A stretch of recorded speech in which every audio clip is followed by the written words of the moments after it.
नमस्कार, मी निरंजन. इजी न्यूजमध्ये आपल्या सर्वांचं मनपूर्वक स्वागत. काल सोशल मीडियावरती स्क्रोल करत असताना शहीद फ्लाईट लेफ्टनंट अभिजित गाडगीळ यांच्या आई, अभिजित एअर सेफ्टी फाउंडेशनच्या विश्वस्त, जीत एरोस्पेस इन्स्टिट्यूटच्या फॉर्मर डायरेक्टर कविता गाडगीळ यांचं मूळ इंग्रजीमध्ये असलेलं पत्र वाचायला मिळालं. आणि ते वाचल्यानंतर मला असं वाटलं की सध्या भारतामध्ये ज्या पद्धतीचा माध्यमांवरून जवळजवळ युद्ध पुकारल्यासारखा युद्धज्वर सुरू झाला आहे आणि हे भाजप RSSचे जे बिंडोक लो IQ बुलडोझर आहेत त्यांनी तर म्हणजे जणू काही युद्ध पुकारलेलं आहे आणि याचा सैन्याने हल्लाच करायचा वगैरे असल्या प्रकारचं ते सगळं सुरू झालेलं आहे. म्हणून मला असं वाटलं की हे पत्र मराठीमध्ये भक्तीने याचा अनुवाद केलेला होता, तर ते पत्र मुद्दाम या ठिकाणी सगळ्यांना वाचून दाखवावं. बघा कविता गाडगीळ काय म्हणतात. एका शहीदाची माता आहे. माझ्या प्रिय भारतीय बंधू भगिनींना सप्रेम नमस्कार. आज माझ्या मुलाचा वाढदिवस आहे. माझा मुलगा म्हणजे फ्लाईट लेफ्टनंट अभिजित गाडगीळ. अभिजित असता तर 51 वर्षाचा झाला असता, पण माझ्यासाठी मात्र तो अजूनही 27 वर्षांचाच आहे. कुठल्याही आईसाठी तिचं मूल कितीही मोठं झालं तरी ते कायम लहानच असतं म्हणून नाही, पण अभिजित 27 वर्षाचा असताना घडलेल्या घटनेनं जणू काळ गोठला आणि सगळं जिथल्या तिथं थांबलं. 2001 मध्ये सप्टेंबरच्या त्या रात्री अभिजितने त्याच्या MiG-21 मधून टेक ऑफ केलं. त्यानंतर अवघ्या 33 सेकंदांमध्ये सगळं होत्याचं नव्हतं झालं. अभिजितचं MiG-21 क्रॅश झालं. काही म्हणजे काही हाती लागलं नाही. फक्त रिकामं भकास आकाश आणि जीवघेणी शांतता तेवढी मागं राहिली. त्या तसल्या जीवघेण्या शांततेचं ओझं अनेक वर्ष मनावर आहे. म्हणूनच मी आज तुम्हा सगळ्यांशी बोलायचं ठरवलंय. एखाद्या हिंसक प्रसंगानंतर येणारी शांतता खूप भीषण असते. भूतकाळातली सुखदुःख, श्वास, जगणं हे सगळं नाहीसं झाल्यामुळे निर्माण झालेली ती एक पोकळी असते. ही पोकळी उरावर घेऊन जगण्याच्या यातनांची कल्पनाच न केलेली बरी. ती तसली भीषण पोकळी आता मला परत जाणवायला लागली आहे आणि त्यातूनच युद्ध म्हणणाऱ्या आवाजांचे सूरही आता टिपेला पोहोचलेले आहेत. मी 12 वर्षांची होते तेव्हा 1962चं युद्ध झालं. आमच्या जगण्यातलं सगळं निरागसपण त्या युद्धानं हिरावून घेतलं. आपली तरणी ताठी मुलं गमावलेल्या, मोडून पडलेल्या आयांना बघतच मी लहानाची मोठी झाले. नुकतंच लग्न झालेल्या आणि नवरा युद्धामध्ये कामी आल्यावर सर्वस्व गमावलेल्या कितीतरी तरुण मुली मी पाहिल्या आहेत. पुढे माझंच लग्न हवाई दलातल्या एका धडाडीच्या अधिकाऱ्याशी झालं. त्यानंतरची कितीतरी युद्ध आम्ही दोघांनी एकत्र पाहिली. 1971चा तो कडाक्याचा हिवाळा मी फक्त हेडलाईन्समधून बघितलेला नाही तर प्रत्यक्ष अनुभवलाय. माझा नवरा तेव्हा जोरहाटवरून सतत मोहिमांवर जात असे. कधी युद्धभूमीवर लढणाऱ्यांसाठी राशन पोहोचवायचं म्हणून, तर कधी पूर्व पाकिस्तानातून जखमी आणि मृत सैनिकांना परत आणायचं म्हणून त्याच्या अविश्रांत फेऱ्या सुरू असत. जीव धोक्यात घालणाऱ्या मोहिमांसाठी तो टेक ऑफ करायचा ना, तेव्हा मागं एकाकी धावपट्टीवर उभी राहून कित्येकदा मी त्याच्या सुरक्षेसाठी प्रार्थना केली. युद्धासारखी वाटणारी शांतता आणि शांतता ढवळून टाकणारी युद्ध हे सगळं मी जवळून पाहिलंय. ज्यांनी कधी ना कधी युद्धावर गेलेल्या कुणाच्या तरी वाटेकडे डोळे लावून बसणं काय असतं हे मी अनुभवलंय. त्यांनाच युद्ध हे कुठल्याही समस्येवरचं उपाय नाही याची पुरेपूर कल्पना मला आहे. युद्ध म्हणजे विनाश. युद्ध म्हणजे नांदत्या कुटुंबांचे लचके तोडणं. युद्ध हा त्याग आहे आणि त्या त्यागाची अपेक्षाही सहसा अशाच लोकांकडून केली जाते ज्यांच्याकडे मुळातच फार काही नसतं. युद्धात बहुतेक वेळेला सर्वसामान्य, गरीब, मध्यमवर्गीय शेतकऱ्यांची, कर्मचाऱ्यांची, नोकरदारांची आणि शिक्षकांची मुलंच कामी येतात. श्रीमंतांची मुलं तिथपर्यंत कधीच पोहोचत नाहीत. त्यामुळेच करत्या सवरत्या मुलाच्या बदल्यात मिळणारा तिरंगाही सर्वसामान्य आयांच्याच वाट्याला येतो. युद्धाची खरी किंमत नेहमी बायकांनाच मोजावी लागते. ती किंमत काय असते? आपली तरुण मुलं गमावल्यावर त्यांच्या मागं कुढत जगत राहणं, नवरा गमावल्यावर आपलं दुःख बाजूला ठेवून एकटीनं इतर मुलांना वाढवणं, युद्धात भाऊ गेल्यानंतर उरलेलं आयुष्य भावाची उणीव हृदयात घेऊन सैरभैर जगत राहणं. परवा पहलगाममध्ये जे झालं त्यानंतर देशात उफाळून आलेला संताप मला दिसतोय, तो कळतोही आहे. पण म्हणूनच मला तुम्हाला कळकळीची विनंती करायची आहे. आपल्या तरुण तडफदार मुलांना वृथा अभिमान आणि सुडाच्या तोंडी देण्यापूर्वी थांबा आणि सारासार विचार करा. मोठमोठ्या व्यासपीठांवर, न्यूज चॅनल्सच्या चर्चांमध्ये, अगदी सोशल मीडियावरच्या चर्चेत युद्ध हाच उपाय म्हणून कंठशोष करणाऱ्यांना युद्धाची किंमत मोजायची नाही आहे, मोजायची नसतेही. वेळ आलीच तर तुमची आमची मुलं, विद्यार्थी, शेजारी, प्रियजन, पर्यायानं तुम्ही आम्ही त्या युद्धाची किंमत मोजतो. किंमत म्हणजे फक्त तिरंगात लपटून आलेलं आपल्या माणसांचे मृतदेह नव्हे. युद्धात झालेली सर्व प्रकारची हानी भरून यायला कित्येक वर्ष जावी लागतात. कितीतरी पिढ्या मातीमोल होतात तरी युद्धाच्या जखमा भरत नाहीत. भविष्य म्हणजे फक्त अंधकार असतो. अण्वस्त्र सज्ज शेजाऱ्यांमधला युद्धाचा अर्थ, त्याची भीषणता, गांभीर्य आपल्यापैकी किती लोकांना कळतं मला माहीत नाही. पाकिस्तान अत्यंत अस्थिर आणि आताताई देश आहे. नो फर्स्ट यूज हे धोरण त्या देशाला मान्य नाही. अण्वस्त्राचा वापर झाला तर अवघ्या काही तासांमध्ये कमीत कमी 1 कोटी भारतीय नागरिक मरतील. आपल्या जमिनी आणि नद्या तहहयात विषारी होतील. 3.5 कोटी लोक आयुष्यभर मरण आलं असतं तर बरं अशा वेदना घेऊन जगतील आणि त्या वेदनांवर कोणतीही औषधं कधीही पुरी पडणार नाहीत. तुम्हाला माहिती आहे 80 कोटी भारतीय रेशनच्या धान्यावर जगतात. तरुणांमध्ये बेरोजगारीचं प्रमाण प्रचंड आहे.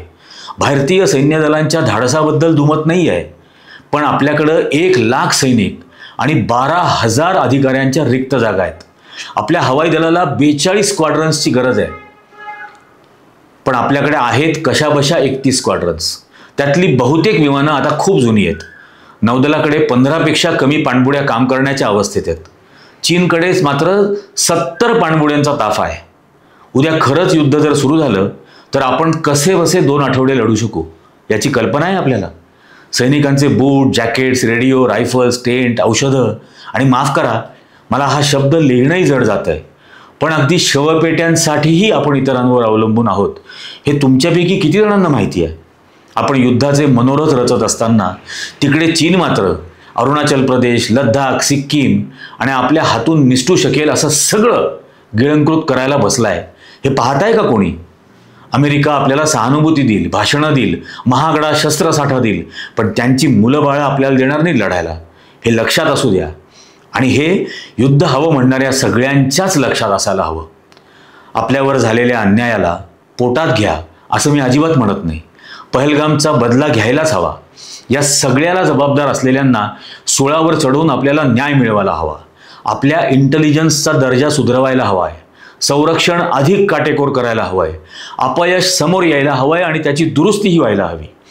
वरपासून खालपर्यंत जे जे दोषी आहेत त्यांची गच्छंतीच व्हायला हवी. पण सोडाच्या वारूवरून उधाळताना आपल्यातलं शहाणपण हरवता कामा नये. त्यातून आपला प्रवास विनाशाकडे होता नाही. ते होऊ नये म्हणून या देशावर जीवापाड प्रेम करणारी एक नागरिक म्हणून मी तुम्हा सगळ्यांना हे कळकळीचं आवाहन करते. नरेंद्र मोदी देशाच्या रक्षणार्थ मी माझा मुलगा दिलाय, तो मला परत मिळाला नाही. एक वीरमाता म्हणून माझं तुम्हाला हे आवाहन आहे. भारताला अशा आत्ता नेमक्या कशा नेतृत्वाची गरज आहे ते ओळखून तुम्ही वागावं अशी माझी अपेक्षा आहे. क्रोधाचे ढग गडद होताना तेव्हा आरडाओरडा करणं म्हणजे ताकद नव्हे, स्थिर राहणं ही ताकद आहे. हे तुम्ही सगळ्यांना दाखवून द्यायला हवं आहे.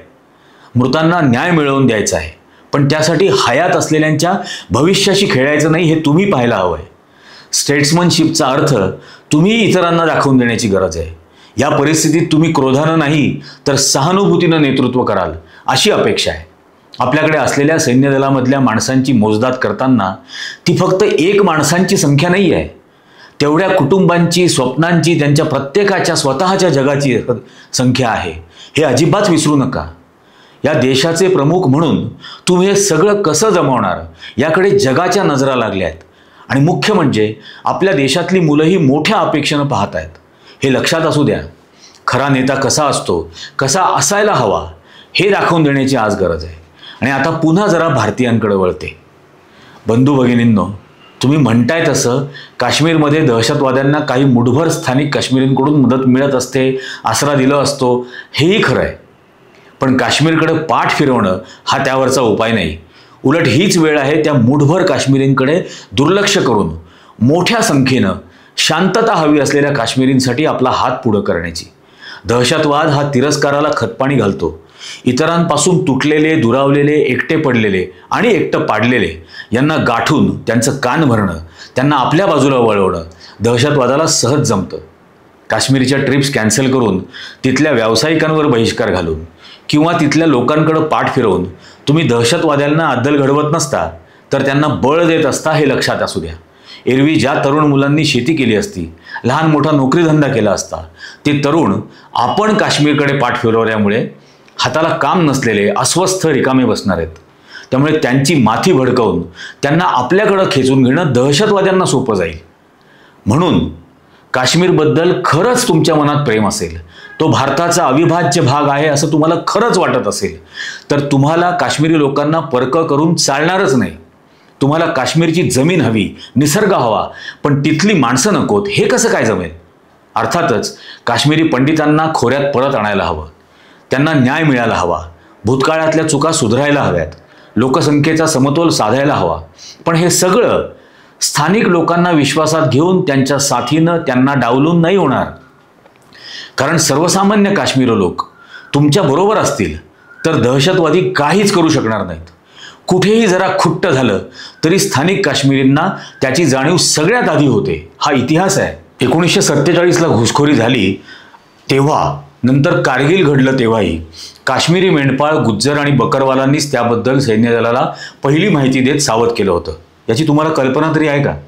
अगदी परवा पहलगाम झालं तेव्हाही पर्यटकांना मृत्यूच्या दाढेत जाऊ न देता त्यांना खाऊ पिऊ घालणारे आणि त्यांच्या संरक्षणासाठी जीव देणारे तेच स्थानिक काश्मीरी होते, हे आपण विसरून नाही जाणार. आपण त्यांच्यावरती विश्वास ठेवायलाच हवा, त्यांचा आदर करायला हवा. आपल्याला जर खरंच दहशतवादाचा बिमोड करायचा असेल, पाकिस्तानला अद्दल घडवायची असेल, संपूर्ण काश्मीर आपलं असावं, ते आपल्याला परत मिळावं असं वाटत असेल, तर माझ्याकडे एक योजना आहे. त्या योजनेत बळाचा वापर करण्याची गरजच नाही. काश्मीरला जा, तिथल्या लोकांच्यात मिसळा, त्यांची हॉटेल्स, बागा, बाजार हे तुमच्या अस्तित्वाने भरून टाका. त्यांची सफरचंद, त्यांचे जर्दाळू, केशर, गालिचे, शाली विकत घ्या. तिथं व्यवसाय सुरू करा, दुकान उघडा. तिथे रेल्वे स्टेशन्स, विमानतळ येऊ देत, धरणं, पुलं उभं राहू देत. त्यासाठी तुमची मनं आणि तुमच्या खिशातला पैसा हे माध्यम होऊ द्या. ही योजना राबवताना कोणाचे जीव जाणार नाहीत, विनाशही होणार नाहीत. युद्धापेक्षा हे बरं आहे की नाही? काश्मीर हे भारताचं अविभाज्य, तेजस्वी अंग व्हावं, पण ते तेज विश्वासाचं हवं, रणधुमाळीच्या आगीचं नाही. त्यासाठी आधी काश्मीरी लोक आपला अविभाज्य भाग असायला हवेत. मात्र काश्मीरच्या गोष्टीचा उत्तरार्ध तिरस्कारानं नाही तर प्रेमानं लिहिला जाऊ शकतो, हे जगाला दाखवून देण्याची ही वेळ आहे. हे घडलं तर पाकिस्तानने बळकावलेल्या काश्मीरलाही फरक दिसेल, जाणवेल आणि तिथले लोक स्वतःच पाकिस्तानचं वर्चस्व नाकारतील. बंदुकीची एकही गोळी न झाडता आपण काश्मीर राखू. पाकिस्तानने बळकावलेलं काश्मीरही परत मिळेल. हे सगळं फक्त काश्मीर आणि काश्मीरींना आपलंसं केल्यामुळेच साध्य होईल. काश्मीरी लोकांनी आम्हाला वाचवलं, त्यांच्यामुळेच आम्ही आहोत, हे पहलगाममधल्या दहशतवादी हल्ला अनुभवलेले पर्यटक आपल्याला जीव तोडून सांगतायत. सर्वसामान्य काश्मीरी माणूस कष्टाळू आहे, कुटुंबवत्सल आहे. त्यांनाही वाटतं आपल्या मुलाबाळांनी शिकून सवरून सर्वसामान्य भारतीयांसारखं शांत, स्थिर आयुष्य जगावं. पहलगाममध्ये दहशतवाद्यांनी केलेला नृशंस हिंसाचार पाहिला, ती पाहिलेली, अनुभवलेली, त्यातून स्वतःचं सर्वस्व गमावलेली माणसं मानवतेवर विश्वास ठेवू शकतात, तर आपणही तो ठेवायला हवा. लक्षात ठेवा, युद्ध सुरू करणं सोपं असतं, पण ते संपवणं अशक्य असतं. तिरस्काराची आग शत्रूला भस्मसात करेलच, पण ती लावणाऱ्यालाही तरी मोकळं सोडणार आहे का? फक्त सैन्य दलं ही भारताची एकमेव बलस्थानं नाहीत. ती संपणारी स्वप्न, दुर्दम्य आशावाद आणि प्रेम या आपल्या सर्वात जमेच्या बाजू आहेत. त्याचा विसर नका पडू देऊ. निवडण्याची वेळ येईल तेव्हा प्रेम निवडा, धैर्य निवडा, बुद्धिमत्ता निवडा, भारत मातेला निवडा. माझ्या बोलण्याचा विचार करा. दुःखात असले तरी आशा न सोडलेली आणि प्रार्थनेवर विश्वास ठेवणारी अभिजितची आई आणि अनेक MiG-21 पायलटची माँ. हे पत्र मूळ इंग्रजीमध्ये कविता गाडगिळांनी लिहिलं आणि भक्ती बिसुरे हिने त्याचा अनुवाद केला आहे. आणि मला असं वाटलं हे इतकं हृदयस्पर्शी आणि युद्धाचं खरं दाहकता काय आहे हे सांगणारं एका आईच्या नजरेतून आपल्या EG न्यूजच्या दर्शकांना सुद्धा हे समजायला हवं. त्यांनाही ही भावना त्यांच्यापर्यंत, एका वीरमातेची भावना त्यांच्यापर्यंत पोहोचायला हवी. कुठल्याही सैनिकाला, कुठल्याही देशाच्या कुठल्याही सैनिकाला युद्ध का नको असतं याचं हे कारण आहे. माझ्या मते तुम्ही सुद्धा या गोष्टीचा अतिशय गंभीरपणाने विचार कराल. तुम्हाला काय वाटतं, या वीरमातेच्या भावनेशी तुम्ही सहमत आहात का? इथं नक्की कॉमेंट करून सांगा. हा व्हिडिओ जास्तीत जास्त लोकांना पोहोचवा आणि त्यांनाही शहाणं होण्यासाठी मदत करा. आजच्या भागामध्ये इतकंच. धन्यवाद.